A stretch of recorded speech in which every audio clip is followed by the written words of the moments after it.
Hey yo! Aujourd'hui on va voir comment bien débuter sa mangatech en 2022 et je vais vous donner tous les conseils pour entreposer vos mangas, quelles séries potentielles vous pourriez acheter en fonction de vos goûts, où les acheter et les erreurs à éviter à tout prix. Bon, pour commencer une mangatech ou une collection de mangas, vous appelez ça comme vous voulez, l'idéal c'est de posséder un rangement pour les mettre, autrement dit une étagère. L'étagère est importante pour l'état de vos mangas, par exemple si vous les posez de façon horizontale sur un endroit solide, en fonction du nombre de mangas que vous mettrez dessus ou autour, la couverture des mangas les plus bas seront abîmés par le poids des autres et les frottements potentiels alentour. En plus, c'est plus simple de ranger des mangas de façon verticale pour savoir où on en est. Donc pour les étagères, je vous conseille celles n'ayant pas un double fond. Les étagères que j'ai actuellement chez moi ont un double fond et c'est vraiment pas pratique, sauf si vous voulez mettre des figurines devant. Je vous conseille donc des étagères avec un fond simple et je vous propose donc les étagères Besta de chez Ikea s'affichant actuellement à l'écran. C'est des étagères à petit prix et qui ont une grande capacité d'accueil de manga. Je m'explique. Elles font 64 cm de haut, 60 de large et 20 de profondeur et pour entreposer vos mangas, vous pouvez mettre des plaques de verre réglables pour pouvoir mettre 3 hauteurs de manga sur une seule étagère. C'est un peu flou donc je m'explique. L'étagère est à 20€ et chaque plaque en verre à 5€. Il faut donc 2 plaques en verre pour mettre 3 hauteurs de manga, sachant qu'un manga fait environ 2 cm de large. Vous pouvez mettre environ 90 mangas sur une seule étagère au prix de 30€. Cependant, si vous n'avez pas d'Ikea autour de chez vous, vous pouvez aller voir dans des magasins de meubles aux alentours de chez vous qui accueilleraient un seul manga d'épaisseur.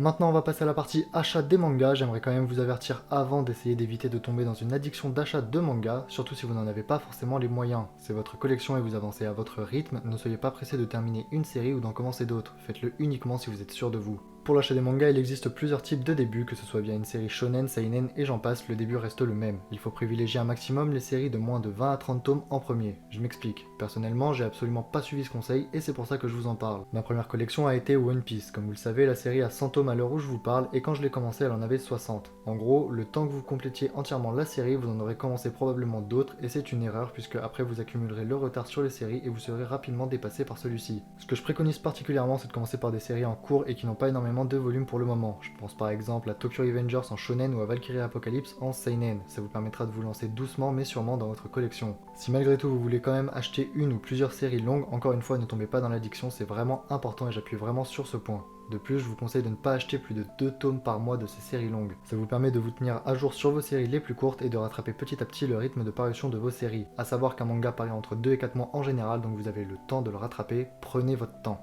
Voici également à l'écran une liste de mangas pour bien débuter sa collection, je vous laisse mettre pause et prendre en photo cette série. Et maintenant vous vous demandez où vous allez acheter vos mangas. Vous avez tout d'abord deux solutions qui s'offrent à vous, c'est soit l'occasion, soit le neuf. Pour l'occasion, je vous conseille principalement l'achat de lot, mais il faut faire attention parce que souvent certains tomes d'un lot créent un trou et vous n'avez pas forcément tous les tomes de la série ou certains mangas sont abîmés à l'arrivée. Mais ça n'empêche pas que si vous avez les moyens, privilégiez les gros lots aux achats simples de mangas sur internet. Par internet, je parle des sites sur lesquels les acheter, donc Le Bon Coin, Vinted ou par exemple Kiwi Manga. Sur ces sites, vous trouverez souvent des personnes vendant des mangas à 4,50€ ou 5€, et faut pas les acheter, ça ne vaut pas le coup. Avec les frais de port, ça revient au même prix qu'un manga neuf.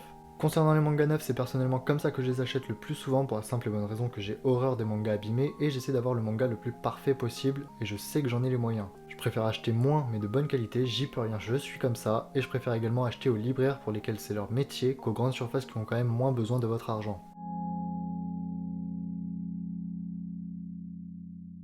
Donc la synthèse de tout ça, c'est qu'il faut privilégier les étagères à fond simple comme la Besta de Ikea, sauf si vous avez des figurines. Il vaut mieux également commencer par des séries courtes ou moyennement longues et très peu de longues. Et il est également préférable d'acheter en lot d'occasion ou chez un libraire d'occasion, ou alors encore en neuf si vous en avez les moyens. Avant de conclure la vidéo, je tiens également à dire qu'il existe une appli très utile que j'utilise moi-même pour mettre toute ma collection. Donc c'est Manga Collect et dessus vous connaîtrez votre collection, quel tome il y manque, le planning des sorties à venir et vous pouvez également rechercher des collections pour plus d'infos sur des volumes. Voilà, j'espère que la vidéo t'aura plu, n'hésite pas à lâcher ton meilleur dragon like et à rejoindre la Z-Team.